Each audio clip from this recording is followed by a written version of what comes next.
Good morning everyone. I am Rajveer Kumar Soni from BCA PPU second year batch 2. So today I am standing here to explain my event on JS.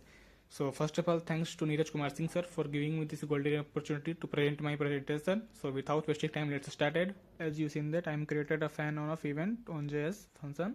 So first of all, we have used a style tag to add the width border cursor for color background, and then we body alignment we have give to center. Then we use h2 tag for heading. Then we use the video id attribute and source src for a fan of .jpg and png for a fan of function, and a fan on mp4 for playing the fan as the video.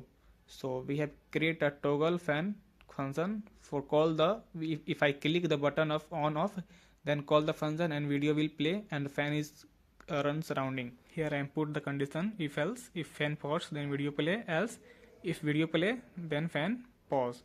So go to live server.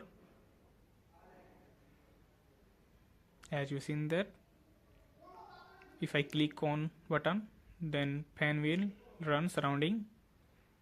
If I click off button the fan is off. So that's from my side. Thank you.